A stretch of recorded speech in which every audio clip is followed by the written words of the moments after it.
जय हिंद दोस्तों। तो क्या हाल चाल है आप लोगों की। तो आज हम बात करने वाले हैं क्लास 12 के जो है फिजिक्स के पहले चैप्टर में, जो कि हमारा है कूलॉम का नियम तथा वैद्युत क्षेत्र। तो इसमें हमें बात करने वाले हैं आवेश के प्रकार के बारे में।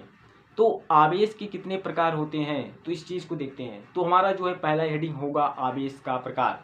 तो हम डालते हैं आवेश का प्रकार। आवेश के प्रकार। तो आवेश के कितने प्रकार होते हैं, तो आवेश के जो है दो प्रकार होते हैं। एक जो होता है ना, वो होता है धनावेश, और दूसरा जो होता है वह होता है ऋणावेश। तो पहला क्या होगा, धनावेश, और जो दूसरा होगा वह होगा ऋणावेश। अब बात यहाँ पर यह है कि धनावेश का होता है। तो धनावेश जानते हैं क्या होता है, देखा। जिसे धनावेश हमारा जो है यही पहला हेडिंग भी होगा, तो पहले हम समझ लेते हैं।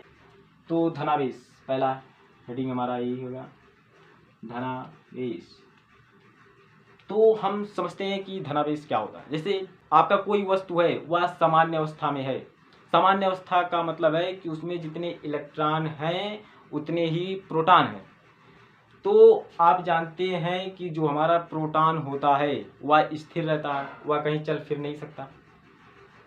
तो आपका जो इलेक्ट्रॉन होता है वह जो है चल फिर सकता है। तो जब वह इलेक्ट्रॉन चल फिर सकता है तो आप इलेक्ट्रॉन को एक स्थान से दूसरे स्थान तक उठा के फेंक सकते हैं। तो जब आप इलेक्ट्रॉन को निकाल के एक स्थान से दूसरे स्थान से चाहे जहाँ इधर उधर कर सकते हैं, तो आप इलेक्ट्रॉन से जो है खेलेंगे। तो इलेक्ट्रॉन से जब आप खेलेंगे तो आप एक चीज़ जानते हैं कि जब वस्तु साम्य अवस्था में है तो उससे जब आप इलेक्ट्रॉन निकाल देंगे, आप जब आपका वस्तु सामान्य अवस्था में है, यानी कि उसमें जितने इलेक्ट्रॉन है उतने ही प्रोटॉन हैं, तो आप उसमें से इलेक्ट्रॉन को निकाल के फेंक देंगे तो वह जो वस्तु है वह जो है धनावेशित हो जाएगा। जब आप वस्तु में से इलेक्ट्रॉन को निकाल के फेंक रहे हैं तो वह वस्तु क्या हो रहा है, धनावेश हो रहा है। तो इस तरह से आपका यह वस्तु क्या हो जाएगा, धनावेश हो जाएगा। तो इसका डिफिनीशन क्या होगा कि वस्तु में सामान्य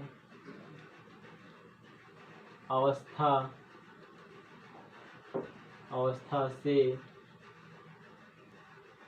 इलेक्ट्रॉन की कमी होना धनावेश कहलाता है। धनावेश कहलाता है। तो इस तरह से जो है आपके धनावेश का जो है डिफिनीशन हो गया। अब हम जो है ऋणावेश को समझते हैं। तो हमारा दूसरा जो है ऋणावेश है, ऋणावेश। तो ऋणावेश क्या होता है पहले समझते हैं, तब डिफिनीशन लिखते हैं। आपका वस्तु सामान्य अवस्था में है, तो सामान्य अवस्था में है इसका मतलब आपके जो है वस्तु में जितने इलेक्ट्रॉन है उतने प्रोटॉन हैं। तो आप जानते हैं कि प्रोटॉन आपका हिल नहीं सकता, इलेक्ट्रॉन आपका जो है हिलता है। जब इलेक्ट्रॉन जो है हिल सकता है तो इलेक्ट्रॉन को आप निकाल के फेंक सकते हैं। तो लेकिन अब बात यहाँ पर है कि इलेक्ट्रॉन को अब की बार जो है निकाल के फेंकना नहीं है। अब की इलेक्ट्रॉन को जो है आपका वस्तु सामान्य अवस्था में है, तो उस सामान्य अवस्था में वाले वस्तु में आप लाकर इलेक्ट्रॉन जो है डाल दो, तो वह वस्तु जो है ऋणावेश हो जाएगी, क्योंकि उसमें जो है इलेक्ट्रॉन की अधिकता हो जाएगी। क्योंकि पहले इलेक्ट्रॉन जितने थे उतने प्रोटॉन थे, तो आपने बाहर से लाकर जो है इलेक्ट्रॉन को सामान्य अवस्था वाले वस्तु में जो इलेक्ट्रॉन को डाल दिया है, तो इससे वह वस्तु क्या हो गई, ऋणावेश हो गई। आपने इलेक्ट्रॉन उसमें जो है बढ़ा दिया। पहले वह जो है जो वस्तु था वह सामान्य अवस्था में था, तो उसमें इलेक्ट्रॉन प्रोटॉन की संख्या जो है बराबर थी। तो आपने जब बाहर से इलेक्ट्रॉन ला के डाल दिया तो उसमें इलेक्ट्रॉन की क्या हो गई, अधिकता हो गई। तो इससे वह जो है वस्तु जो है ऋणावेश हो गई। तो अब हम जो है ऋणावेश के डिफिनीशन को देखते हैं कि ऋणावेश का डिफिनीशन क्या होगा। तो हमारा ऋणावेश क्या होगा, ऋणावेश। तो ऋणावेश का जो डिफिनीशन होगा, तो ऋणावेश का डिफिनीशन यह होगा कि वस्तु वस्तु में सामान्य अवस्था से इलेक्ट्रॉन की अधिकता होना ऋणावेश कहलाता है। तो इस तरह से जो है आपके ऋणावेश का जो है डिफिनीशन हो गया। तो अब हम जो है आगे बात करते हैं क्वार्क की, कि हमारे क्वार्क क्या होते हैं। क्वार्क हेडिंग डालिए, क्वार्क। तो क्वार्क क्या होते हैं? हमारे क्वार्क जो होते हैं ये जो है इलेक्ट्रॉन, प्रोटॉन और न्यूट्रॉन के अंदर पाए जाते हैं। और हमारे जो है इस क्वार्क के जो है 6 प्रकार होते हैं, लेकिन हमें 6 प्रकार के बारे में नहीं जानना, सिर्फ 2 प्रकार के बारे में जानना है। वो भी एक होता है क्वार्क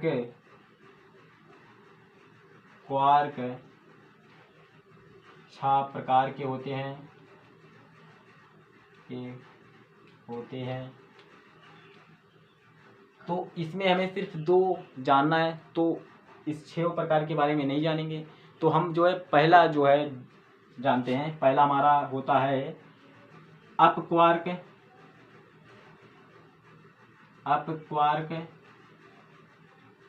और दूसरा होता है डाउन क्वार्क।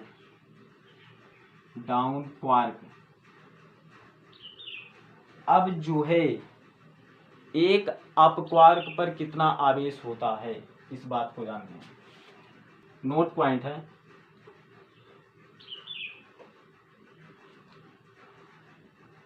अप क्वार्क पर आवेश, एक अप क्वार्क पर आवेश जो होता है वह होता है कितना, +2e/3। एक अप क्वार्क पर जो है आवेश होता है +2e/3।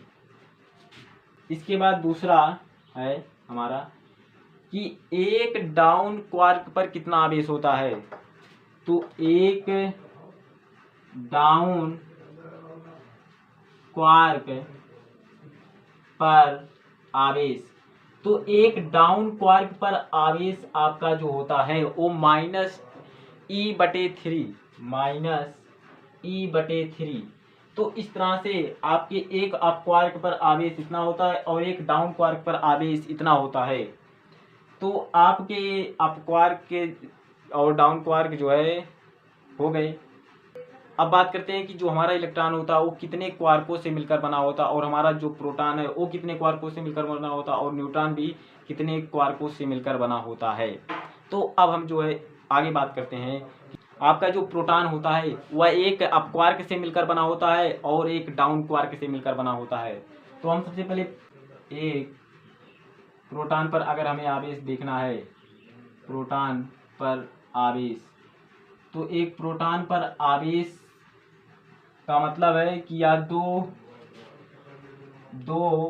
अप क्वार्क से मिलकर बना होता है, अप क्वार्क, और फिर प्लस, और एक डाउन क्वार्क से मिलकर बना होता है, डाउन क्वार्क।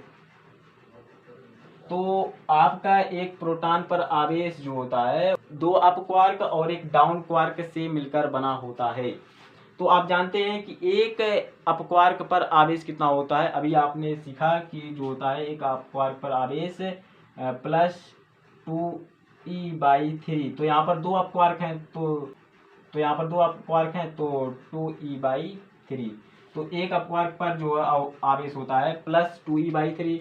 तो यहाँ पर 2 अप क्वार्क हैं, तो +2e/3 +2e/3। बात इतना हो गया। फिर इसके बाद यहाँ पर प्लस लगाइए। अब एक डाउन क्वार्क पर आवेश कितना होता है इसको देखते हैं। तो एक डाउन क्वार्क पर जो आवेश होता है वो आपने अभी सीखा कि वो होता है -e/3। तो माइनस यहाँ पर लगाइए -e/3। अब जो है इसको सॉल्व कीजिए।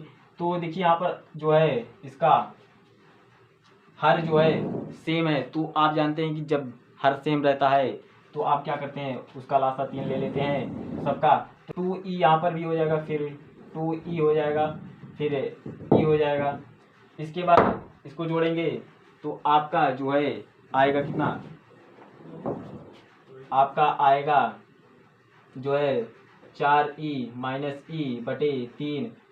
फिर इसके बाद जो है घटा देंगे, 4 में से e घट जाएगा, कितना हो जाएगा, सिर्फ आपका जो है 3e बचेगा, 3e बटे 3। तो इस तरह से हो गया। अब जो है यहाँ पर आपका सिर्फ e बचा, प्लस रहेगा और यहाँ पर भी जो है प्लस रहेगा, तो यहाँ पर जो है प्लस ई आ गया। तो आपके एक प्रोटॉन पर आवेश कितना आ गया, प्लस ई। तो इस समय पता चल रहा है कि जो हमारा एक प्रोटॉन होता है वो 2 अप क्वार्क और एक डाउन क्वार्क से मिलकर बना होता है। अब हम बात करते हैं इलेक्ट्रॉन की। इलेक्ट्रॉन कितना जो है क्वार्कों से मिलकर बना होता है। फिर इसके बाद न्यूट्रॉन की बात करेंगे। एक इलेक्ट्रॉन पर आवेश, तो एक इलेक्ट्रॉन पर आवेश आपका होगा 3 डाउन क्वार्क पर आवेश। एक इलेक्ट्रॉन पर आवेश जो होता है वो 3 डाउन क्वार्क पर आवेश के बराबर होता है। 3 डाउन क्वार्क पर आवेश कितना होगा, इस बात को समझते हैं। तो आप जानते हैं कि एक डाउन क्वार्क पर आवेश जो होता है माइनस ई बटे 3। तो आपका क्या होगा, माइनस ई बटे 3, फिर इसके बाद माइनस ई बटे 3, फिर माइनस ई बटे 3। तो इस तरह से आपके एक पर जो है आवेश होता है इतना होता है, फिर दूसरे पर जो इतना होता है, फिर तीसरे पर इतना। तो आपके 3 डाउन क्वार्क हैं तो तीनों का हो गया। तो अब जो है आप देख रहे हैं कि जो है हर समान है, तो आपका जो है 3 ऐसे ले लिया जाएगा और जो है minus E minus E minus ई, यानी कि कितनी हो गई, minus E minus E minus ई, यानी कि -3e हो जाएगा। क्या हो जाएगा, -3e बटे 3। तो 3 से 3 कैंसिल हो जाएगा, तो आपका बचेगा 3 से 3 कैंसिल हो जाएगा तो -e। तो इस तरह से आपका पता चल रहा है कि एक इलेक्ट्रॉन पर जो आवेश होता है वो -e होता है।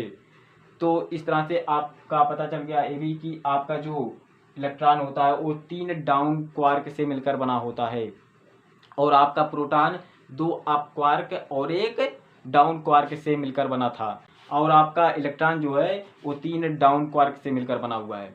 तो अब हम जो है प्रोटॉन की बात हो गया, इलेक्ट्रॉन की बात हो गया, अब हम जो है न्यूट्रॉन की बात करते हैं कि हमारा न्यूट्रॉन कितने क्वार्कों से मिलकर बना होता है। एक न्यूट्रॉन पर आवेश,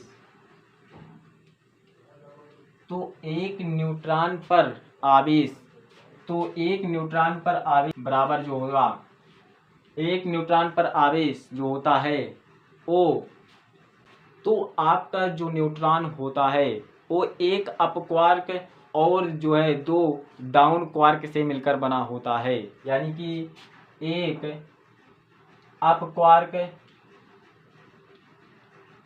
और पर आवेश, फिर इसके बाद प्लस 2 डाउन क्वार्क पर आवेश, डाउन क्वार्क पर आवेश। तो आप जानते हैं कि एक अप क्वार्क पर आवेश जो होता है वो +2e/3, यानी कि यहाँ पर क्या हो जाएगा 2e/3 प्लस का, फिर यहाँ पर प्लस हो जाएगा। अब 2 डाउन क्वार्क हैं तो आप एक डाउन क्वार्क पर आवेश कितना जानते हैं, -e/3। तो यहाँ पर हो जाएगा -e/3, फिर यहाँ पर -e/3। तो इस तरह से आपका हो जाएगा क्या, 2e/3 प्लस का। अब यहाँ पर जो है आप अंदर का देखिए, तो अंदर क्या है, अंदर जो है हर समान है तो आप ऐसे रहने दीजिए। तो यहाँ पर माइनस ई बटे हर समान है तो उसका लासा लिया जाएगा 3 हो जाएगा। तो इस तरह से हो गया। अब माइनस ई यानी कि कितना हो जाएगा, -2e हो जाएगा। तो इसके बाद क्या हो जाएगा, +2e बटे 3 और यहाँ पर क्या हो जाएगा प्लस माइनस क्या हो जाएगा -2e/3। अब जो है यहाँ पर देखिए जितना ए वाला मान है उतने ए बी वाला है, तो इस तरह से ये दोनों क्या हो जाएंगे, खत्म हो जाएंगे, तो कितने हो जाएगा 0। तो इससे हमें क्या पता चल रहा है, इससे हमें यह पता चल रहा है कि हमारे जो एक न्यूट्रॉन पर आवेश होता है वो कितना होता है, 0 होता है। तो इस तरह से आप जो है पता लगा सकते हैं क्वार्कों की मदद से कि एक इलेक्ट्रॉन पर कितना आवेश होता है, एक प्रोटॉन पर कितना आवेश होता है, एक न्यूट्रॉन पर कितना आवेश होता है। तो इस तरह से आपके हो गए इलेक्ट्रॉन, प्रोटॉन, न्यूट्रॉन पर जो है आवेश।